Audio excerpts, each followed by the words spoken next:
Somos Veritas Dei, Ratio et Revelatio.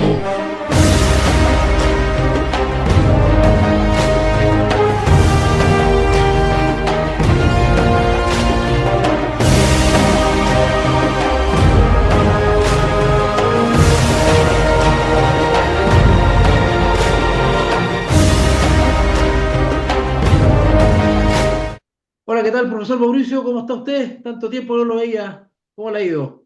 Mu- Muy bien, ¿me escuchan bien, cierto? ¿Me escuchas bien? ¿Sí? Yo te escucho muy bien, profesor. Ya, muy bien. Aquí estamos, muy bien, entretenido, haciendo las clases, contento, porque los alumnos están aprendiendo, estamos aprendiendo, estamos estudiando la palabra del Señor y más gente se está uniendo al instituto, a esta comunidad, a esta familia de estudio y estamos principalmente exaltando a Dios y su palabra. Así que sí, hace tiempo que no, aunque tenemos contacto casi diario, pero sí no nos habíamos visto, aunque sea por cámara, ¿verdad? Por Zoom, por esta tecnología. Así es, sí. Yo también he notado eso. Hay un gran entusiasmo por las clases que estamos dando. Es evidente, y no lo digo con soberbia, pero es evidente que el alumnado está muy satisfecho, está muy a gusto, está muy motivado, sobre todo, con las clases que hemos dado, ya que estamos derechamente implantando ese sello personal veritano, ¿cierto? De Veritas Day, donde las clases son contundentes, no perdemos ni un minuto de información y, por supuesto, que se está poniendo en evidencia la naturaleza integral de nuestros programas, porque acuerde cuando recién estábamos conversando y planeando este proyecto de Veritas Day, quedamos en eso, de poder entregar, ¿no es cierto?, un servicio y una educación, una formación integral, no solamente que tenga como pilar fundamental la teología, sino que también podamos integrar disciplinas que son complementarias y ayudadoras de la teología, como es la historia y la filosofía. Entonces, estamos entregando un programa realmente completo, se están dando cuenta los alumnos de eso, les está gustando, ¿verdad? Porque al parecer, y así lo demuestran los testimonios que nos han dado, que nuestros programas y nuestro estilo de enseñanza es bastante eficiente, profesional, y se nota que es de muy, muy buen nivel. Y eso nos tiene muy satisfechos, muy contentos y motivados también. Nosotros también estamos motivados, ¿o no? Sí, y los alumnos están motivados y están contentos, lo hacen, lo manifiestan por los mensajes de WhatsApp, por los llamados, por los audios que envían, en el cual están contentos, están aprendiendo, y ellos también son de alta calidad de alumnos, personas que están no solamente con las ganas, sino que intelectualmente muy capaces, muy inteligentes, con mucha sabiduría en la Biblia y están aprendiendo, están reforzando a veces lo que ellos ya sabían o lo están viendo desde otro punto de vista, desde otro ángulo, y eso también sirve mucho, porque la Biblia no solamente la podemos ver desde un aspecto, se puede ver de miles de aspectos. Eh, yo que estoy ahora tomando el ramo de Daniel, Daniel lo estamos viendo y lo vimos históricamente, culturalmente, eh, quién era Daniel, viendo un panorama integral sobre Daniel, que no es meramente solamente entrar a las profecías directamente y estar tocando profecías sueltas, sino que vamos paso a paso y viendo incluso quién era Naucodonosor, viendo quién era el imperio babilónico, quién era Daniel, quién era el rey cuando eran llevados cautivos. Entonces, paso a paso, y eso va gustando porque vamos de menos a más en los cursos y los va motivando, se van comprometiendo más con el estudio y eso se ve en los mensajes, como ya dije, y en la asistencia a las clases, al estar ahí con su cámara prendida, estar participando, leyendo los versículos. Lo otro, profesor Walter, que yo quería comentar era que nuestro estudio también es aplicado a las escrituras. No es solamente teorías, definiciones, bueno, a lo mejor eso lo dimos al principio para sentar las bases, pero ahora los alumnos están abriendo la Biblia, moviéndose para el Antiguo Testamento al Nuevo Testamento, y ellos mismos se han hecho pensar y han hecho hermenéutica, exégesis con los versículos y los van aplicando espiritualmente, teológicamente los versículos. Y eso yo creo que gusta mucho. Sí, qué bueno que tocaste justamente al señalaste a los alumnos mismos. Yo he visto y me he sorprendido, o sea, no sé si sorprendido, pero porque lo esperaba en realidad lo esperaba, tengo que ser honesto, pero muy, muy respetuosos los alumnos. Las clases están muy pendientes, muy atentos. Yo les veo las caritas, a veces los rostros por las cámaras y están muy ávidos escuchando. Se nota que logramos captar la atención de los alumnos, están muy contentos, muy satisfechos. De hecho, cuando terminamos las clases por el WhatsApp siempre nos dicen gracias, muy buena clase. Eh, el respeto de los alumnos. Me ha gustado mucho eso, fíjate, me ha sorprendido gratamente el respeto, el cariño, la consideración, no hay interrupciones, ellos están escuchando atento, esperan, ¿no es cierto?, que uno les dé la oportunidad de poder opinar, y de hecho, si cuando intervienen lo hacen con mucho respeto, y muy breve. Eh, Me ha gustado eso, el cariño y el respeto que nos han manifestado. Así que yo me alegro mucho, la verdad, que por eso. Este programa que empezamos de la diplomatura en escatología bíblica es un gran desafío, ¿ah? Es un gran desafío porque estamos hablando de Daniel y Apocalipsis. Estamos hablando de un terreno que, como siempre lo hemos dicho, es poco explorado, poco dominado y, como le decía a los alumnos en la clase anterior, la primera clase de Apocalipsis, somos muy pocos los profesores que abordamos este par de libros, Daniel y Apocalipsis, y menos todavía quienes lo hacemos de una manera muy didáctica, muy pedagógica, paso a paso, reglón por reglón, donde nos damos la tarea o el trabajo de explicar cada concepto, cada palabra, cada expresión.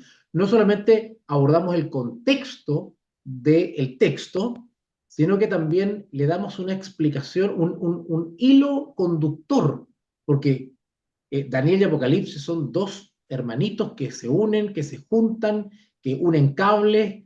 Daniel le proporciona pertrecho a Apocalipsis. Apocalipsis se desarrolla en base a lo que le proporciona Daniel. Entonces, son dos libros complementarios totalmente.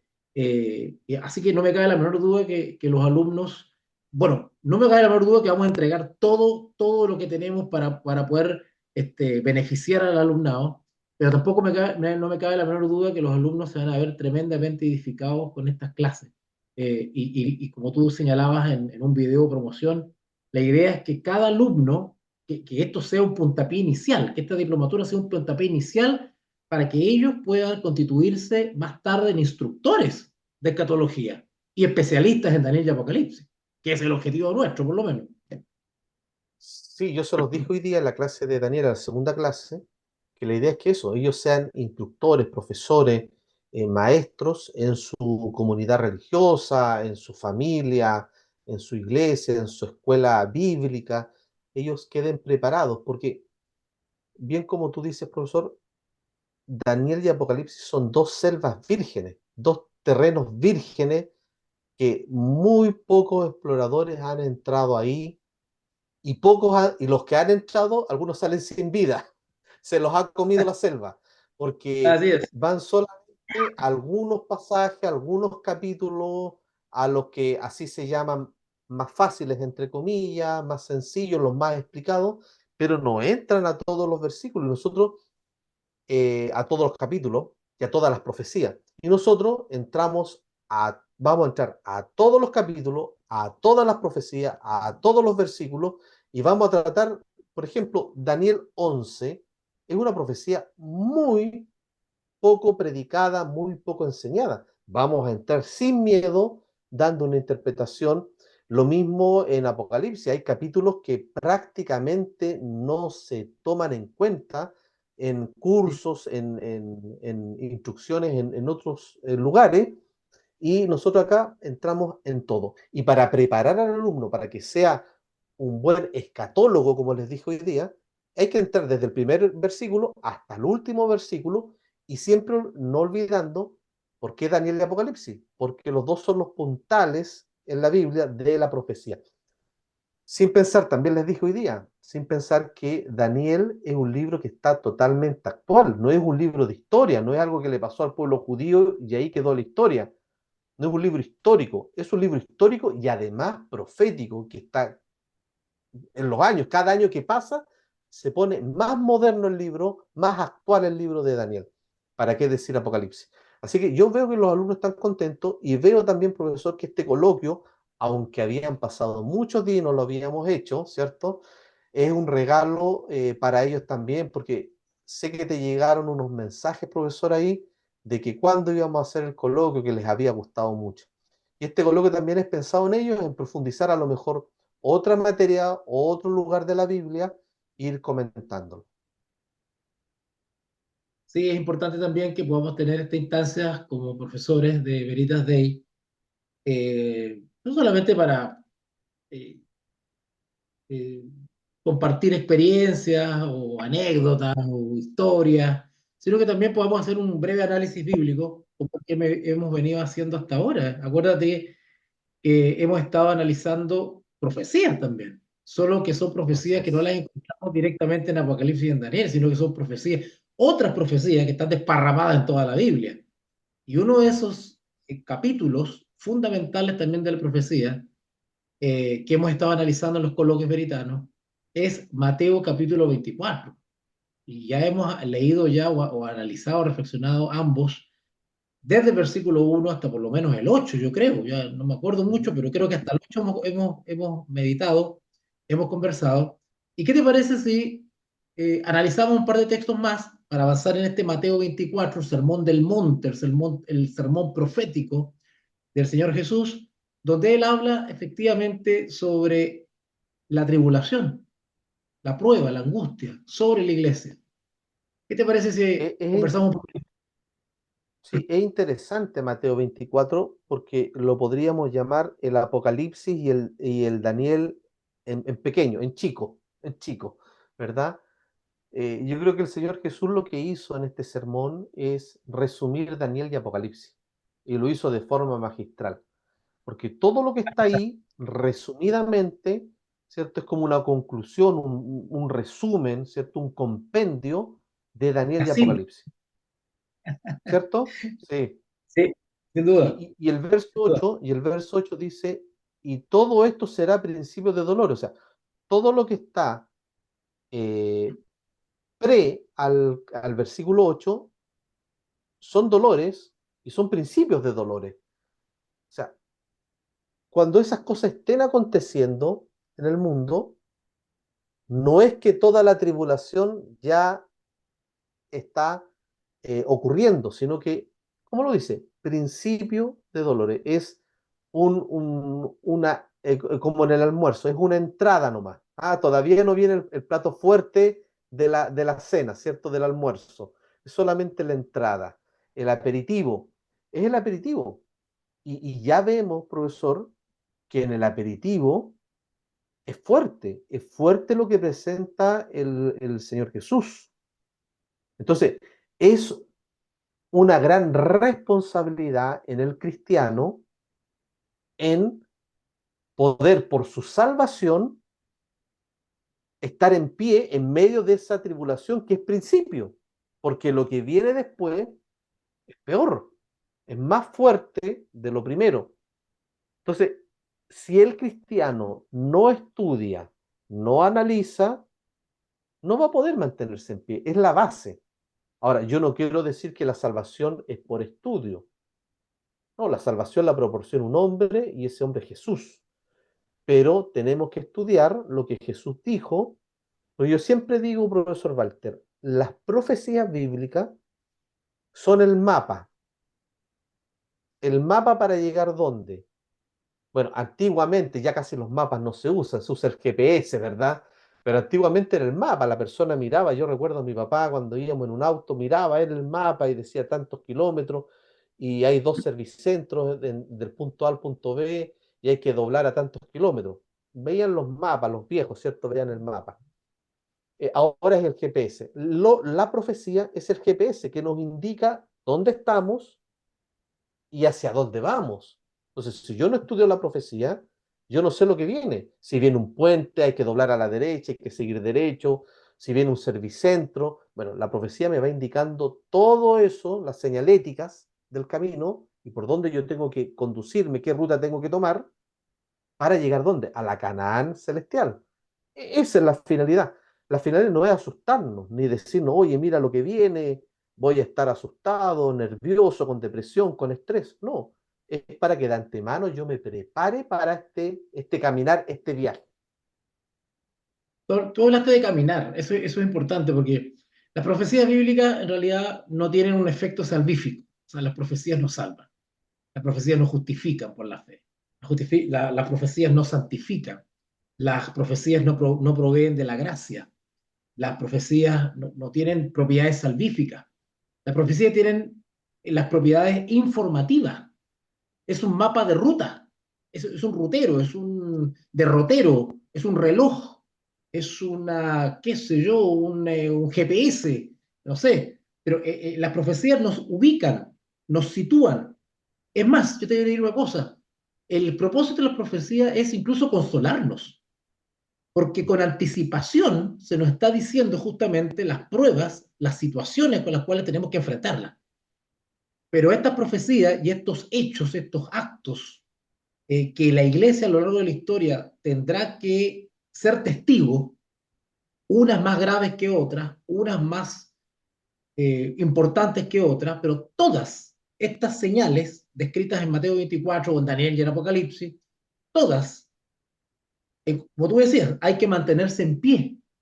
Es decir, no nos deben desanimar. O sea, debemos esperar justamente guerras, rumores de guerra, etcétera, etcétera, tribulación, persecución, angustia, apretura. O sea, son cosas que las cuales no debemos extrañarnos y que no deberían, teóricamente, afectar nuestra fe. O sea, no deberían afectar en un ápice. Al contrario, todas estas situaciones difíciles que se describen acá no son para desanimarnos, sino que son justamente, son esmeriles, son pruebas, son como pequeños cincelazos, por decirlo así, y que tienen como propósito probar la fe. Porque efectivamente, a lo largo y ancho de la concreción de todas estas señales, el creyente camina, vive, sorteando estos obstáculos. Y estos obstáculos se sortean por la fe. Ya Romanos capítulo 1 nos dice que el justo vivirá por la fe. ¿Vivirá qué? Vivirá en medio de todas estas señales. Por lo tanto, no deberíamos primero extrañarnos. Ya el Señor Jesús se lo reveló a Pedro. No os extrañéis por el fuego de prueba que habrá sobrevenir, sino gozaos por cuanto soy participante, dice, de los padecimientos de Cristo, porque en la participación de esto, etcétera, etcétera, nos hacemos uno con el Maestro. Y si el Maestro soportó la angustia, la tribulación y las pruebas y venció por la fe en la cruz del Calvario, nosotros, si seguimos su ejemplo, podemos también salir victoriosos de todas estas señales que están descritas en Mateo 24, especialmente sobre la tribulación. Por lo tanto, el propósito de sortear y de vivir y de pasar por estas señales, específicamente la famosa tribulación, que puede manifestarse de distintas maneras, es pulir la fe, perfeccionar la fe. En otras palabras, es perfeccionar la experiencia cristiana. Ese es el objeto. Sí, incluso mientras hablaba, profesor, yo estaba pensando aquí en los dos, voy a volver atrás en los versículos, y vamos a avanzar del 8 en adelante, pero quiero volver atrás cuando No importa.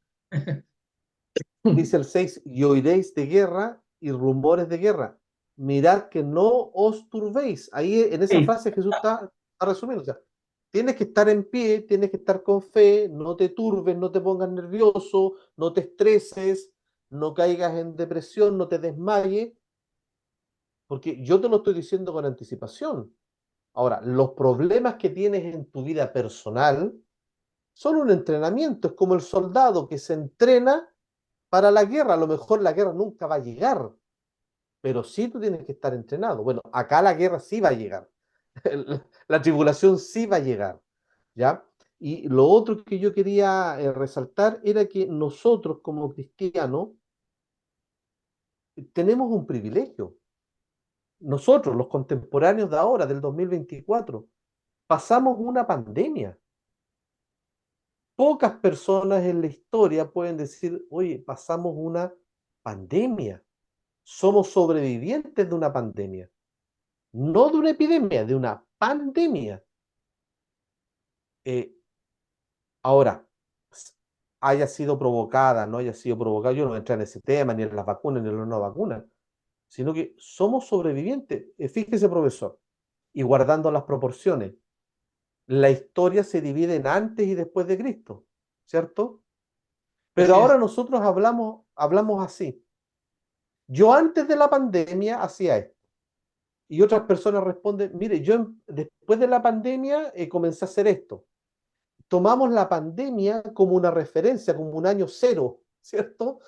Un antes y después de la pandemia. Fue tan importante la pandemia en el golpe que dio a este mundo, ¿cierto? Que trastocó, ¿cierto? Y nosotros somos sobrevivientes de una pandemia. Y aquí lo dice en el verso 7, dice, y habrá hambres y pestilencias. Y esta pandemia se encaja perfectamente como una pieza de un puzzle, se encaja aquí en Mateo 24, pestilencia, pandemia. Y nosotros vivimos esa pandemia. Ahora, ¿cómo la vivimos? Yo conversaba con una hermana en pandemia y me decía, mira, la pandemia me hizo crecer mi fe. Yo le explico por qué, hermano Mauricio. Antes de la pandemia leía poco y nada estudiaba la Biblia. Y en pandemia comencé a leer mi Biblia. Comencé a leer buenos libros cristianos. Me instruí. Entonces, ahí está en cómo yo afronto esta turbulencia, estas pruebas, esta tribulación. Y la pandemia, yo creo personalmente, profesor, que fue una prueba grande para todo cristiano. Y aquí no estamos hablando de bautistas, adventistas, metodistas, pentecostales. Fue una prueba mundial en la cual muchos cristianos dudaron en su fe, dudaron de Dios por lo que estaba ocurriendo, a lo mejor les tocó la muerte con la pandemia por algún familiar, renegaron de Dios. Pero muchos otros crecieron espiritualmente, como el caso que yo estoy contando de esta hermana. Ella dice que creció mucho en pandemia, le dio tiempo para estudiar, porque en el corre-corre de la vida, en su trabajo, no tenía tiempo, tenía menos oración, oró más. Yo creo que oramos más en pandemia, aunque haya sido por protección física, pero nos acercamos al Señor. Y la tribulación tiene ese propósito. No salva, no nos justifica, pero sí en tribulaciones cuando más nos acercamos al Señor Jesús. ¿Para qué decir la persona que está postrada en un hospital o la persona que está en un duelo? Se acerca más a las cosas espirituales. Así que también las tribulaciones tienen ese objetivo de acercarnos más a nuestro Señor Jesús. Porque cuando estamos bien, como ser humano, tenemos la tendencia de soltarnos de Jesús. Cuando estamos en problemas, nos aferramos más a nuestro Salvador. Fíjate que te quería llevar al contexto nuevamente de Mateo 24, porque Mateo 24 fue un discurso dado por el mismo Señor Jesús, estando en vida, en pleno ministerio, con sus discípulos en pleno proceso de aprendizaje. Y muchas, si no todas las cosas que están descritas acá en Mateo 24, sucedieron o comenzaron a suceder después de su ascensión. O sea, todos sabemos, y no vamos a entrar en detalle, pero tú sabes que cuando eh, el Señor Jesús ya no estaba en medio de los discípulos, la iglesia comenzó a ser grandemente perseguida por los judíos. O sea, hubo de ahí, desde el punto de vista, un cumplimiento parcial, inicial y parcial, del versículo 9, cuando dice, entonces os entregarán a tribulación. O sea, hay que leer solamente Hechos de los Apóstoles para darse cuenta de que muchos de los discípulos fueron llevados efectivamente ante gobernantes y ante tribunales. O sea, se cumplió o comenzó a cumplirse, digamos, ciertos hechos que la iglesia debería pasar. Entonces os entregarán a tribulación y os matarán. Cada uno de los discípulos, porque esto tiene una aplicación directa, inmediata, una primera instancia a los mismos discípulos. Todos y cada uno de los discípulos de Jesús fueron asesinados. O sea, el Señor Jesús se lo estaba diciendo con anticipación. Entonces os entregarán a tribulación y os matarán y seréis aborrecidos, menospreciados de todas las gentes a causa de mi nombre. Eso es algo que se cumplió literalmente tiempo después que el Señor Jesús ascendió. Ni que mencionar lo que pasó entrado ya cuando la persecución pasó ya desde los judíos, pasó al imperio mismo, con el famoso Nerón y otros más, donde la iglesia en general, incluso después de la generación de los apóstoles, siguió sufriendo persecuciones, y si no es por Constantino, en el 313 con el famoso edicto de Milán, quién sabe si la iglesia haya desaparecido, porque las persecuciones eran atroces. Además, está eso, ¿para qué te vas a recordar? Sobre el famoso circo romano, y cómo usaban a los cristianos como antorchas en las calles, los quemaban y los trataban, eran unos parias, unos perseguidos. Entonces, en los primeros siglos la iglesia pasó momentos increíbles donde vieron justamente su cumplimiento inicial y parcial este versículo 9 de Mateo 24: entonces os entregarán a tribulación y os matarán y seréis aborrecidos. Oye, este asunto de aborrecido es tremendo. ¿Tú te acuerdas cuando el mismo apóstol Pedro negó a Cristo para que no lo relacionaran, porque no lo quería que lo relacionaran con el maestro?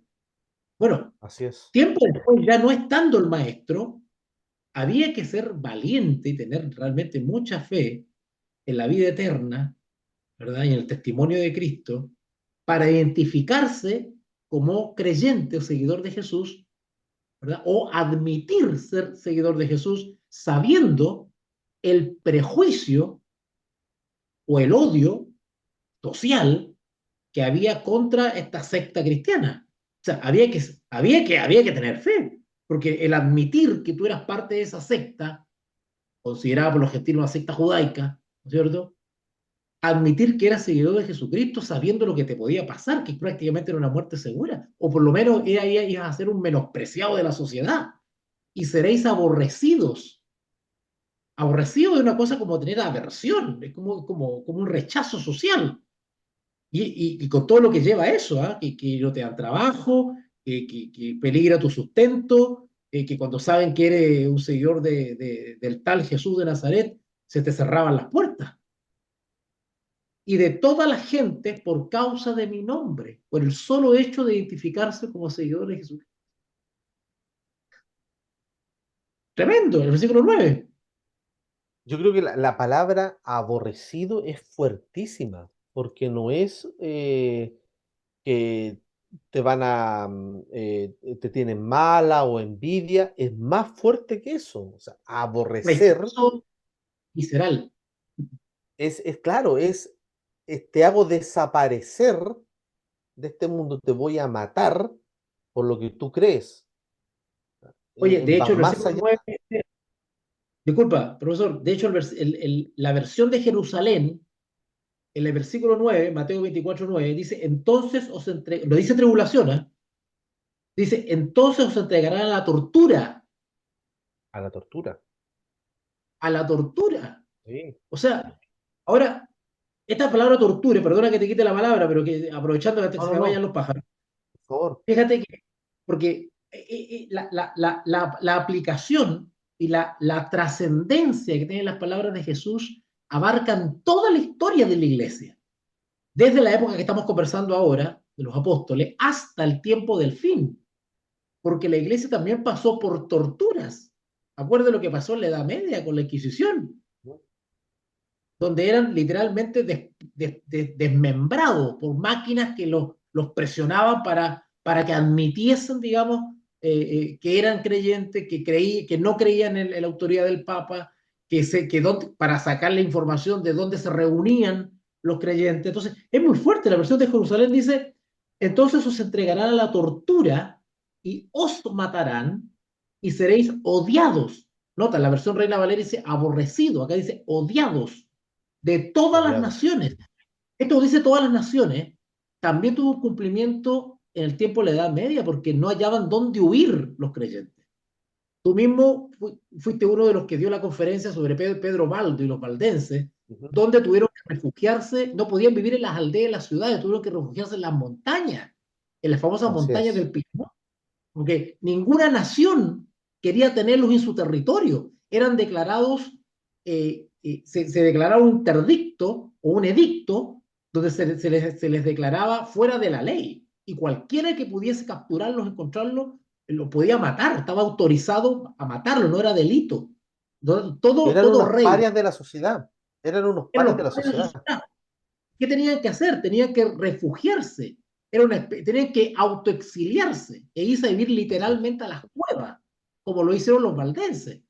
Aprovechamos de invitar a nuestros oyentes a que si quieren profundizar sobre esta temática, vayan a la conferencia que dio el profesor Mauricio Neira sobre el Pedro Baldo y los valdenses, para que vean ustedes lo que sufrió esa gente. Y van a ver ustedes el profesor cómo muestra una fotito ahí de las imágenes. Y luego termina el versículo 9 en la versión de Jerusalén, seréis odiados de todas las naciones por causa de mi nombre. Cuando dice mi nombre, no solamente decir yo creo en Cristo, sino que tiene que también implica una serie de otros principios, que era lo que sostenían los valdenses, por ejemplo, que la Sagrada Escritura era la autoridad en materia de conciencia y de fe. Por lo tanto, nosotros no nos debemos a otra autoridad religiosa que no sea la Sagrada Escritura. O sea, estos versículos se fueron cumpliendo a través de la historia y se van a ir cumpliendo no parcialmente, sino que completamente también en el tiempo del fin, en el tiempo que estamos viviendo ahora. Y el verso 10 es impresionante. Yo quiero avanzar en el 10. Dice, y entonces muchos, porque esto es triste, está bien que te persiga el que piensa diferente a ti, pero aquí viene otro tipo de persecución. Dice, y entonces muchos se escandalizarán y se entregarán unos a otros. Y Oh, ahora no solamente te va a odiar el que te persigue, sino que y unos a otros se aborrecerán, pero los que están dentro de la misma comunidad, del mismo grupo, por temor a ser torturado, perseguido, va a empezar a acusar a sus hermanos para zafar de la tribulación. Y eso es tremendo. traicionado. Exacto, exacto. Se Es van a traicionar. tremendo. Se van a comenzar las traiciones. Y eso ocurrió en todas las etapas. Siglo primero, siglo cuarto, 1100, 1200, 1300, 1500, y va a ocurrir también en el tiempo del fin. Por eso la tribulación, estas palabras de Cristo fueron para los días de los apóstoles y trascienden en la historia. Y lo podemos ver, pero muy marcado en la historia. Martín Lutero también fue un aborrecido por la comunidad católica en sus días. Era un aborrecido. Sí, literalmente eran considerados apestosos. Porque si tú te apegas al testimonio bíblico, tú te vas a dar cuenta que cuando se siembra la palabra caen distintos tipos de suelo. ¿Tú te acuerdas de esa Mm, parábola, no es cierto? Distintos mm. tipos de suelo. Pero hay suelos en los cuales la semilla de la palabra cae en terreno espinoso, pedregoso, otro al costado del camino. O sea, no todos caen en buena tierra. Por lo tanto, la palabra que cae en ciertos corazones, no todas dan buen fruto. ¿Qué sucede? Cuando nos damos cuenta que la palabra ha profundizado, ha echado raíces y está sólidamente, se ha desarrollado sólidamente como para que la semillita ya vaya generando un tronco. Bueno, la prueba. Entonces te decía que justamente la prueba, la tribulación, la prueba, ahora, entiéndase por prueba, una multiplicidad de situaciones. Pueden ser situaciones externas, guerra, rumores de guerra, desde un conflicto familiar hasta un conflicto político. O sea, toda circunstancia, ya sea externa o personal, que afecte tu fe o para ser más específico, tu relación con Cristo, es una prueba.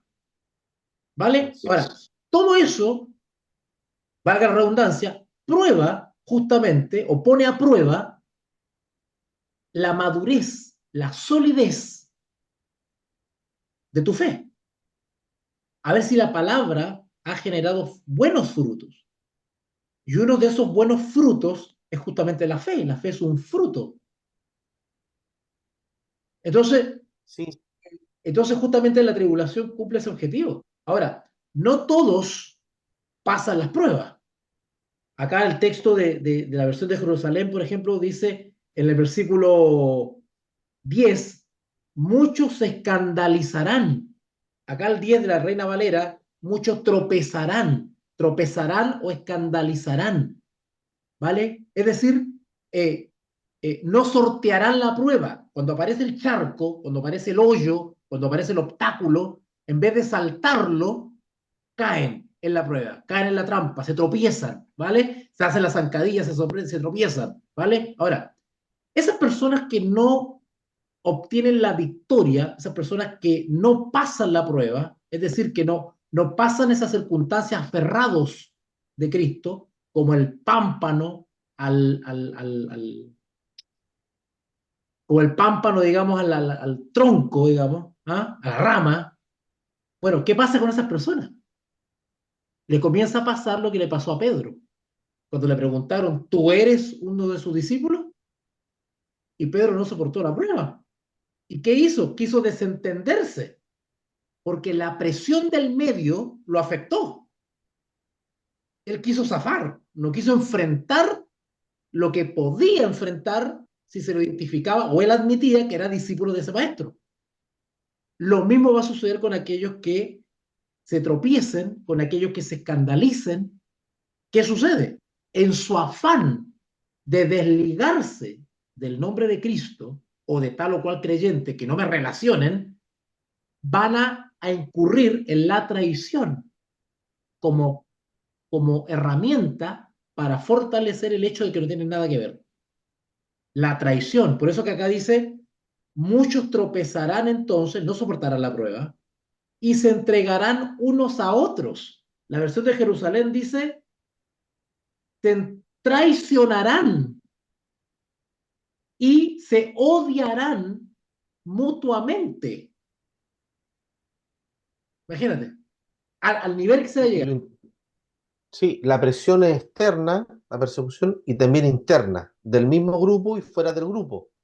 Ahora, la palabra muchos, o sea, los que van a pasar la prueba, tomados de la mano de Jesús y van a triunfar, van a ser pocos. Exactamente. Entonces, los que más van a caer es la mayoría. En proporción matemática, no lo sé. Un 60-40, un 70-30, 80-20, no lo sé.